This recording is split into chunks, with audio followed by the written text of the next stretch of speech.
A nervous girl walks into the clinic only to realize the man about to examine her is a young millionaire she wants.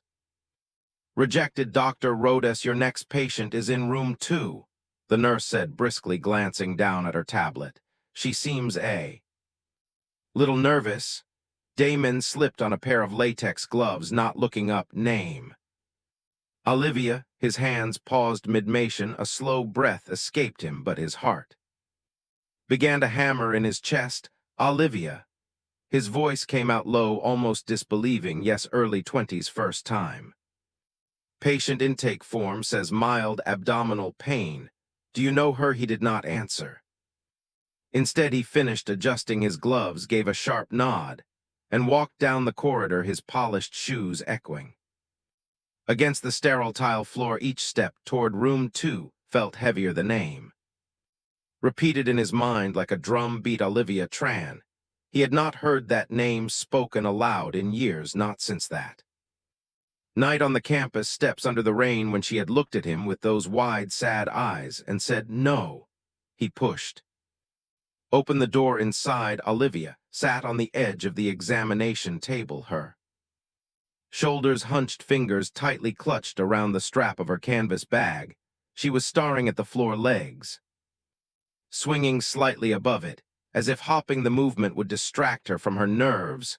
Her hair was longer than he remembered, darker too, pulled back into a loose ponytail. She wore no makeup, just a dusting of worry across her features. The door clicked shut behind him. She looked up, her eyes widened. He stopped mid-step. Olivia, he said before he could stop himself. She blinked, then her lips parted. No, it can't be. Her voice was barely above a whisper. He cleared his throat, trying to regain his composure. Hello, Miss Tran, I'm Dr. Damien Rhodes. I'll be handling your consultation today. A flicker of disbelief crossed her face, followed by something else, discomfort. Maybe even panic. She stood abruptly. I think there's been a mistake. I didn't know. I didn't expect. I assure you I'm a licensed physician and more than qualified to examine you, Damien said evenly, but the edge in his voice betrayed his calm tone.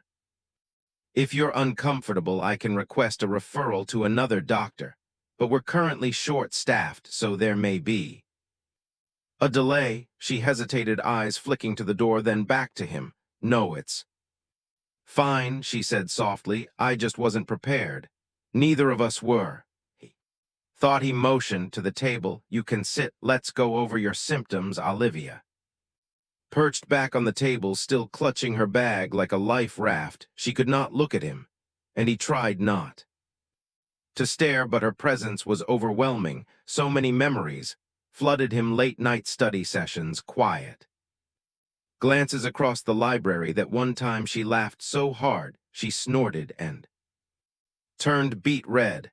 And of course the night she told him goodbye. What brings you in today? He asked, grabbing a clipboard. She exhaled slowly. I've been having stomach pain, not constant, sharp, sometimes lower left side. He nodded, scribbling notes. How long has it been happening? A few weeks. I thought it would go away. It didn't. Any fever? Nausea? Some nausea, no fever. He glanced up. May I? She nodded without speaking as he stepped forward to examine her. The air between them thickened. His hands moved with practiced precision, but inwardly he was trembling. She was here, she was real, and she looked just as beautiful as he remembered, if not more. Does it hurt here? He asked, pressing gently. She flinched a little. He moved to the next area. Here. She shook her head. A long moment passed before he stepped back and peeled off his gloves. It's likely mild gastritis, he said, but I'll run some labs to be sure. Nothing urgent. She nodded again. He reached for the clipboard, but paused before turning away. I didn't expect to see you here. She looked up, finally meeting his eyes. Her voice was low. Neither did I. I thought you left the city. I came back last year. He waited, but she offered nothing more. He nodded slowly. You'll get a call about your results in a few days. In the meantime, I'll write you a prescription. He turned toward the counter, scribbled A.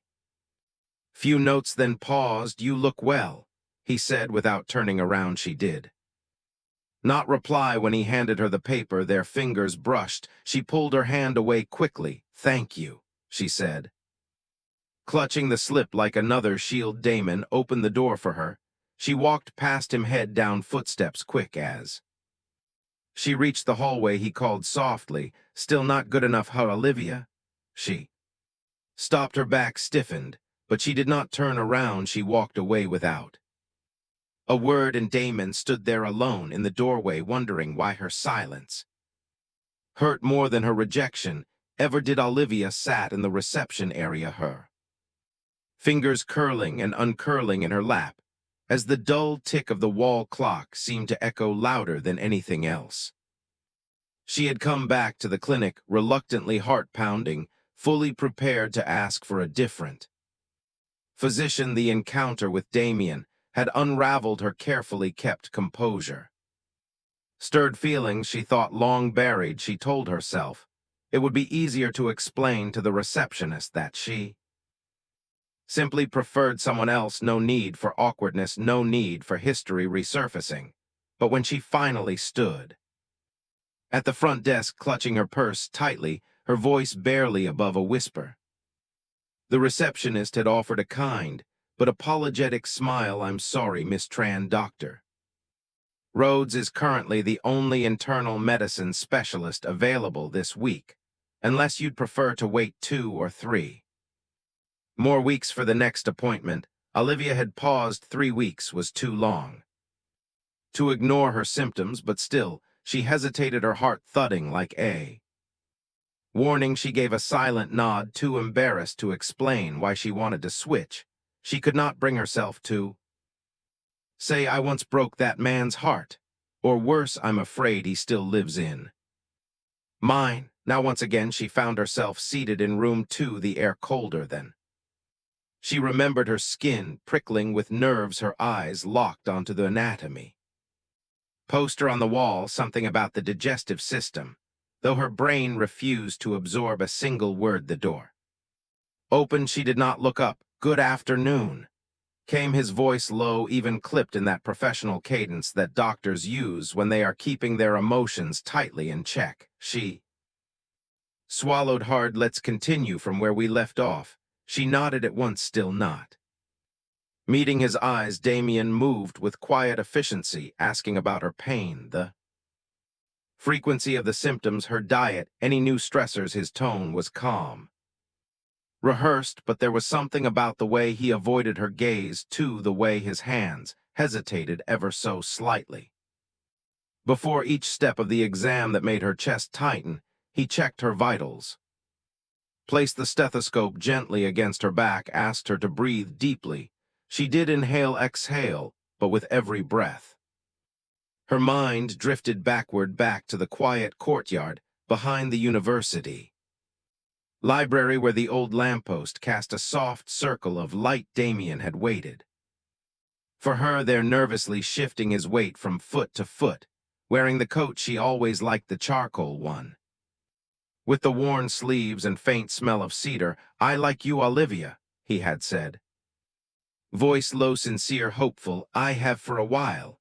She remembered the way her heart clenched, how badly she had wanted to say it back, but all she could manage was a shake of her head. "I can't." He had not begged, he had not questioned, he had only stepped back, eyes shadowed with something unspoken, and nodded. Then he turned and walked away. She had cried the whole way home. He had buried himself in ambition, imperfection, in everything that did not feel like loss. Now here they were again, in a room of white walls and soft beeps, both pretending that their hearts had not once leaned toward each other like moths to flame. When the exam was done, Damien stepped back, snapping off his gloves with a practiced flick. "I'll send your test results to the lab," he said, his voice distant. "You should hear back in a few days." "Thank you," she murmured almost inaudibly. She stood quickly, grabbing her bag. She was halfway to the door when his voice cut through the silence. Still not good enough, huh, Olivia? Her breath caught. She froze slowly. She turned around. Damien stood there, arms crossed, eyes not. Angry but full of something far more painful, betrayal, confusion, longing that. Never quite faded. You didn't even let me ask why, he said. You just walked away. Her lips parted, then closed again. I had my reasons. I'm sure you did. Her chin trembled slightly. He stepped forward, his voice softening. I wasn't trying to be perfect. I just wanted to be. There, she blinked rapidly, tears threatening to spill. That was the problem. They stood there, two people holding the remnants of a past too fragile to name. The silence between them felt like glass, beautiful, dangerous, and too easy to shatter. Then she turned, opened the door, and walked out. Damon remained where he was, unmoving, watching the space she had left behind outside. Olivia didn't stop until she was halfway down the street. Then, with trembling fingers, she wiped a tear before it could fall, quickening her pace as the city swallowed her whole. Rain fell in steady sheets against the clinic windows as Olivia stepped inside, her coat soaked and hair clinging damply to her face. She was 20 minutes late for her follow-up, her heart pounding from the sprint and the awkwardness of being late to see the one man she had tried to avoid. The receptionist greeted her with a gentle smile. Doctor, the Rhodes is ready, he said to send you in when you arrived.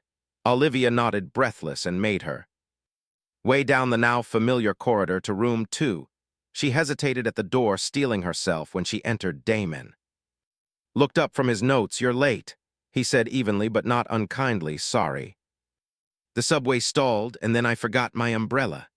Without a word, he crossed the room, opened a drawer, and pulled out a clean towel. He handed it to her without fanfare. She blinked. Thanks. Gestured toward the chair. Sit. I made some tea too, figured the weather might slow you down. On the counter behind him sat a ceramic mug, steam curling from its rim. Olivia sat slowly, the warmth of the towel surprising her as much as the softness in Damien's voice.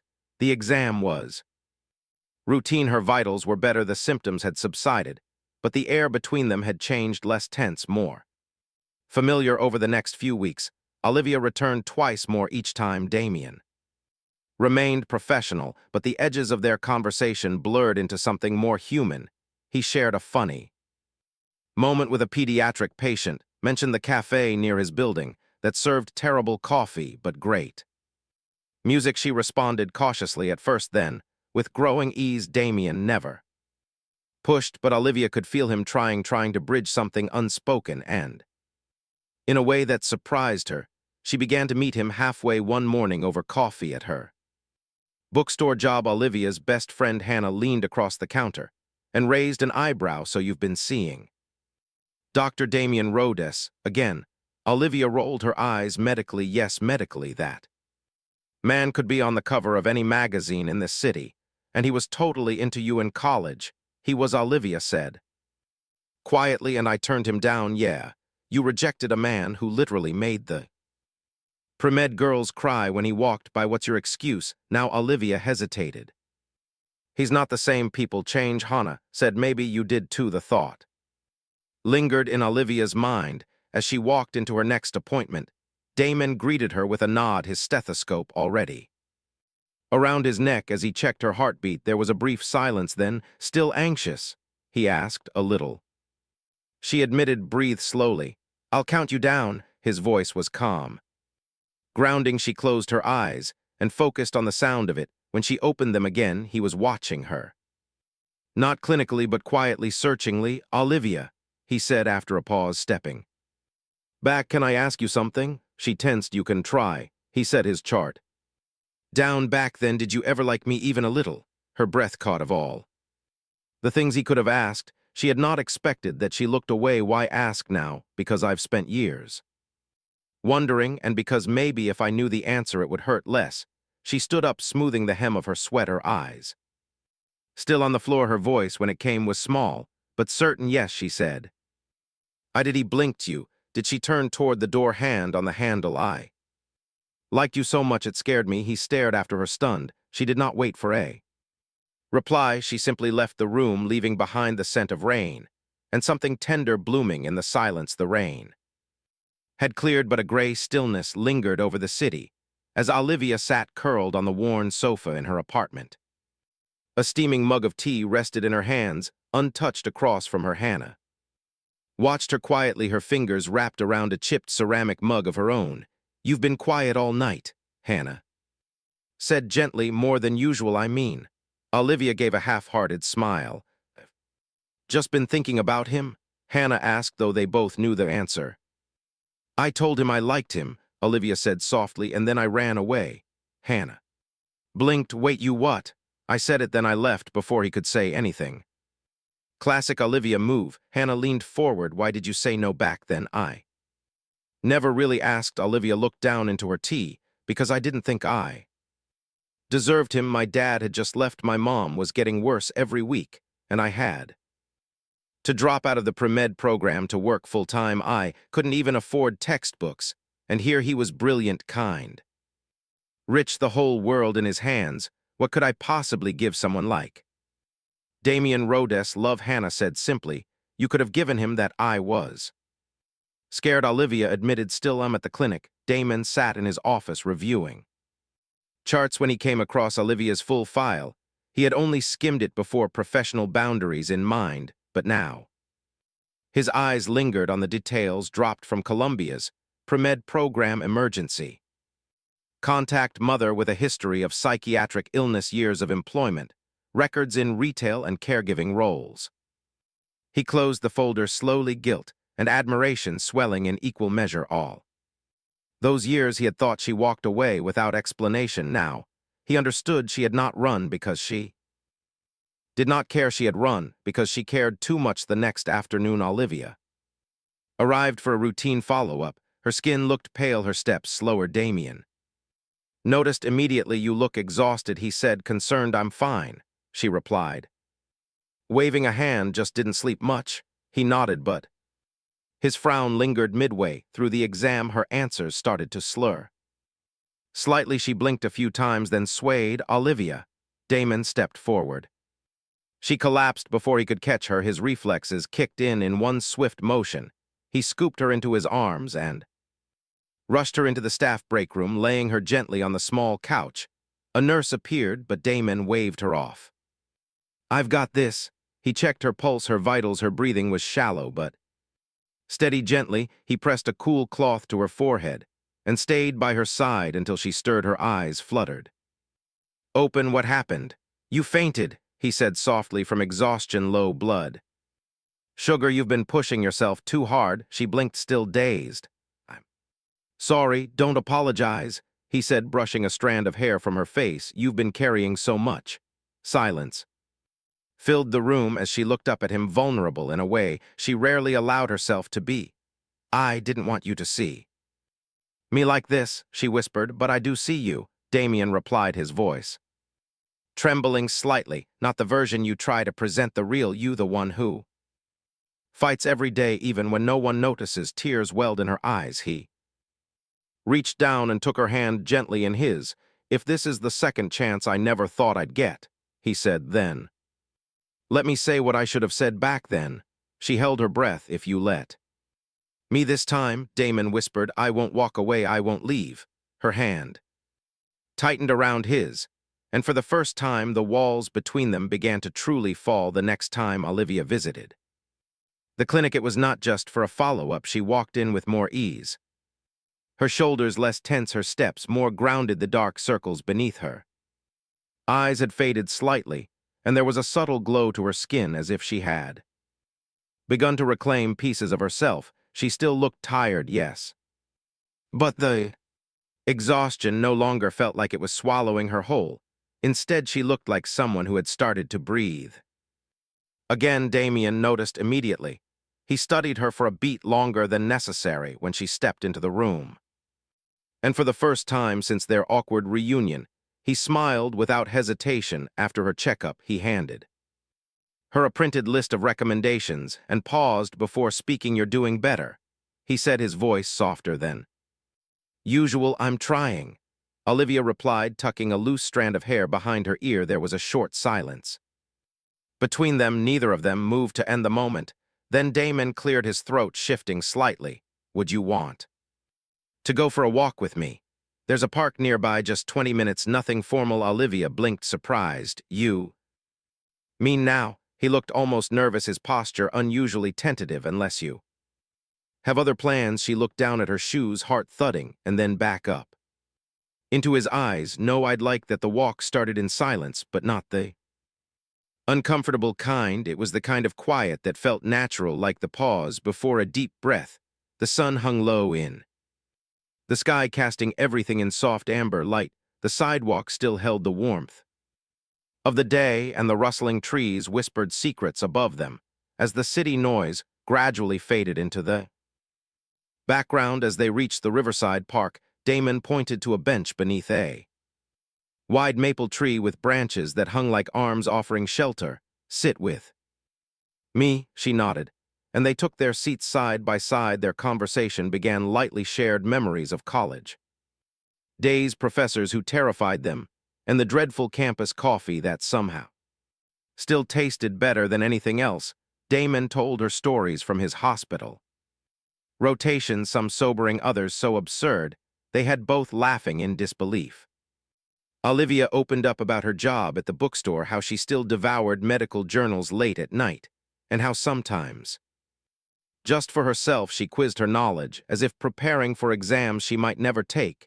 You never really left medicine, Damien said with a smile, glancing sideways at her. Sometimes, she said quietly. I wonder if it left me. He looked at her for a long moment, the breeze lifting strands of her hair. I don't think it ever did. It just waited for you to come back. They continued walking after that, letting their words unfold with gentle honesty.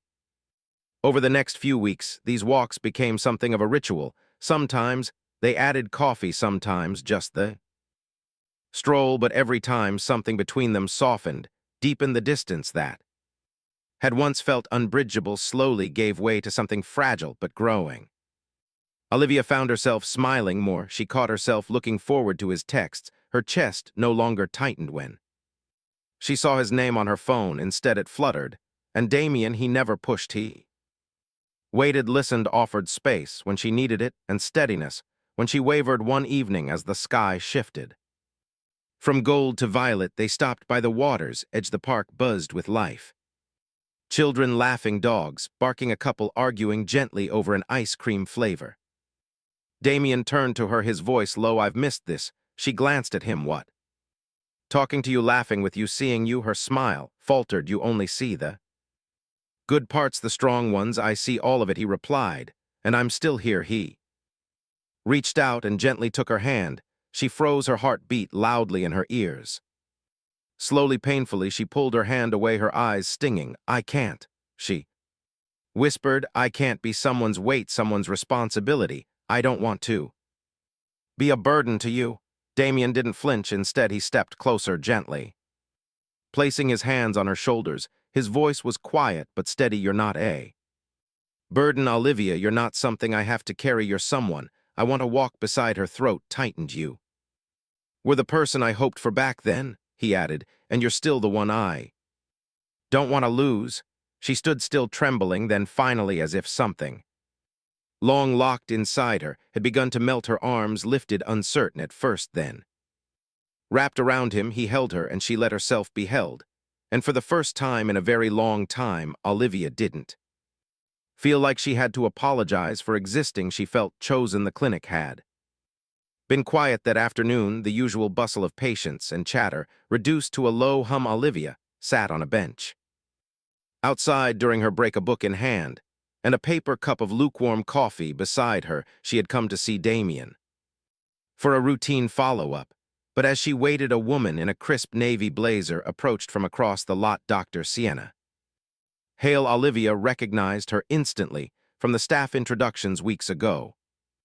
Confident, beautiful, sharp eyes that always seemed to take in more than she let on. Sienna gave her a polite, almost amused smile. Olivia, Tr. Right. Olivia stood a little straighter. Yes, I'm one of Damien's colleagues, or I was at Colia General, Sienna said, casually adjusting the strap of her designer bag. We worked together closely for years. Olivia nodded, unsure what else to say. You know, Sienna continued, her tone light but Deliberate Damien has always been a little too kind for his own good. Generous, compassionate, but he also comes from a very different world, Olivia. I know that, Olivia said quietly. Sienna tilted her head to you because men like Damien, they don't stay not with women who don't fit the picture there it was. The polite voice hiding a cruel jab he could be with anyone, Sienna added almost as an afterthought, and one day he might realize that Olivia's throat tightened. She forced a small smile, said thank you, and turned away before Sienna could see the flicker of doubt in her eyes that night. Olivia lay awake, replaying the conversation over and over. The truth was, she had always wondered the same thing. Damien had grown up with wealth, access, expectation. She was the girl who clipped coupons, who washed her mother's clothes by hand during hospital stays, who gave up her dream of becoming a doctor to survive. How could someone like her ever truly belong in his world? She started skipping her appointments, stopped replying to his messages. Damon noticed the silence right away after the third missed visit. He called the bookstore directly. She's not in today, Hannah said carefully, and honestly, if you care about her, you might want to go see her. It was raining when Damien arrived. The city, soaked in gray, the bookstore lights glowed faintly through the fogged windows. Damon stood under the awning, drenched, his breath visible in the chilled air. Then the door opened. Olivia stepped out, umbrella in hand, startled when she saw him standing there. She froze. You're avoiding me, Damien said, his voice raised slightly above the patter of rain, and I think I deserve to know why. She looked down, then back at him, guilt swimming in her eyes. I just needed time. Did someone say something? He pressed. Because I can guess who. Olivia didn't deny it. Damien took a step closer, rain dripping from his soaked collar. You think I want someone else? She didn't answer. You think I could have anyone? He said a little louder now. Then why do I keep choosing the one person who walked away from me? Tears gathered in her eyes, but she didn't blink them away. I don't care what world you think I come from, Damien continued, because all I see is you, and I've seen you when you're tired, when you're scared, when you're quiet, when you're strong, and I have never wanted anyone else more. She stared at him, heart aching. I don't need someone perfect, Olivia. I need someone real, he said, chest rising and falling. And the girl who once rejected me, she taught me how to love without pride. The rain fell harder. Olivia stepped toward him. She dropped her umbrella and kissed him, soft, sure, and full of every unspoken word they had buried over the years. When they finally pulled apart, breathless and soaked, Olivia whispered, I was never afraid you weren't good enough. I was afraid I wasn't. Damien pressed his forehead to hers. You are enough, he said. You always were, and this time she believed him. Weeks passed, but the change between Damien and Olivia felt like more than time. It was transformation. No more hidden glances, no more missed words. Now they walked together openly, not as doctor and patient or college memories, but as something real, something chosen. Olivia had re-enrolled in her pre-med preparatory courses. At night, she studied with textbooks spread across the small coffee table in Damien's apartment, while he read medical journals beside her, offering the occasional pointer or quiz question that always ended with a kiss on the cheek. I forgot how good you are at this, Damien said one evening, watching her scribble in her notebook. She looked up. I forgot how much I loved it until you reminded me. Outside of work and study, they spent their weekends volunteering with a free community clinic in the Bronx, offering basic checkups and consultations to families who could not afford them. Olivia took vitals and greeted patients. Damien handled cases that required more attention, but always they worked side by side. One Saturday, while cleaning up after a long shift, Damon looked over at Olivia, her cheeks flushed with warmth and satisfaction. You shine here, he said quietly. So do you, she whispered back, but not everything was easy when Damien told his mother he was bringing someone home. There had been hesitation. Margaret Rhodes was elegant personified. Sharp, well-read, and always dressed in muted designer tones. She opened the door with a smile, but Olivia could feel the measuring gaze in her eyes. Dinner was polite, stiff, the conversation formal afterward, as Damien stepped away to take A call Olivia found herself alone with Margaret in the conservatory. "I've heard about you," Margaret said, voice pleasant. "But cool, Damien speaks of you often." Olivia met her gaze. "I imagine that surprises you?" Margaret didn't answer. Olivia took a quiet breath. "I'm not from his world, I know that, but Damien doesn't want someone perfect. He wants someone honest, someone who sees him beyond the name. That's what I offer him, not a title." A truth. Margaret studied her for a moment, then unexpectedly she gave a small, graceful nod. "I suppose we all want our sons to be seen, especially by someone brave enough to see herself." The next day, Damien took Olivia to the small garden behind his clinic. It was dusk, the air warm and golden. "This was the first place I realized I might lose you again," he said softly, "and I promised myself I wouldn't."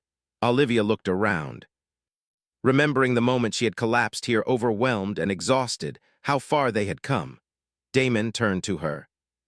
"Back then you told me no," he said, reaching into his coat pocket, "and I respected it." He lowered to one knee. "But this time I hope you'll say yes." Olivia gasped as he opened the box, revealing a delicate ring, simple, timeless, like everything they were together. "I don't need perfect," Damon said, his voice full of quiet emotion. "I just need you." Tears spilled down her cheeks as she nodded, laughing through them. "Yes," she whispered, "yes, Damien." Always. He slid the ring onto her finger and stood pulling her into his arms. The fading light of the garden where pain had once bloomed love finally took root. The waiting room of Rhodes Community Health Clinic hummed with quiet chatter, the soft rustle of paperwork and laughter echoing from hallway. Children played with donated toys in the corner, while parents waited patiently for their turn. Flyers about nutrition, mental health, and prenatal care lined the walls, each detail a reflection of something bigger than medicine, a reflection of purpose. Olivia moved briskly from one room to another, clipboard in hand, stethoscope looped around her neck.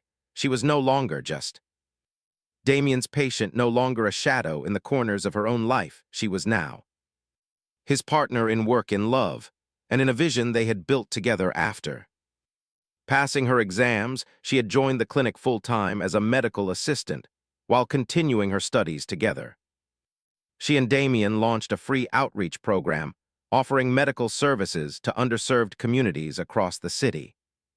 What had started as a small idea had blossomed into a mission, because they both knew what it meant to be unseen, to fight silently. "Room 3 is ready," she called over her shoulder as Damien emerged from an exam room. He gave her a quick grin, coming as they passed each other. His fingers brushed lightly against hers, a fleeting touch that still made her smile. In the pediatric wing, a tiny voice piped up, "Are you two married?" Both turned in surprise to see a wide-eyed little girl sitting on the exam table, her legs swinging. "Not yet," Olivia said with a laugh, "but you love each other, right?" The girl pressed. Damien crouched beside her. "Very much." The girl beamed. "You're like the people in cartoons who fall in love at the end." Olivia and Damien exchanged a look and laughed. "Something like that," Olivia said. Later that night, as they closed the clinic and walked hand in hand through the quiet halls, Olivia paused outside one of the rooms. "Damien," she said, her voice softer than usual. He turned, immediately attentive. "What is it?" She reached into her coat pocket and handed him a folded piece of paper. His brow furrowed.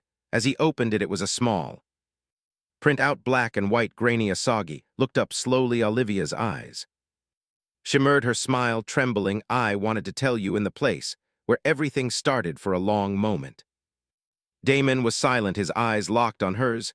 Then he stepped forward and pulled her into his arms, holding her so tightly that the air between them vanished. "You're going to be the most incredible mother," he whispered. "And you," she said against his chest, "the kind of father you never thought you'd be, but already are."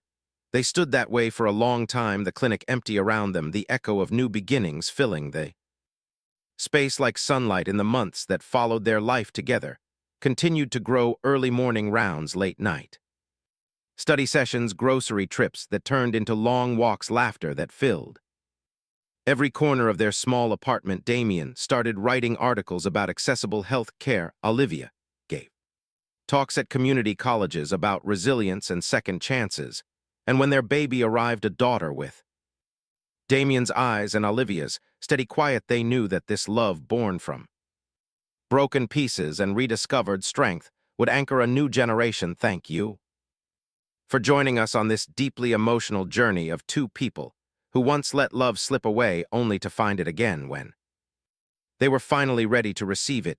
Damien and Olivia remind us that love does not always arrive at the perfect moment, but when it does come back, it asks only one thing: the courage to choose it again. If this story touched your heart, please consider subscribing to Soul and Real Stories, your home for unforgettable tales of love, healing, and second chances. Tap the subscribe button, like this video, and hit the bell icon so you never miss a story that moves your soul. Until next time, remember, the bravest thing we can ever do is open our hearts, especially after they've been broken.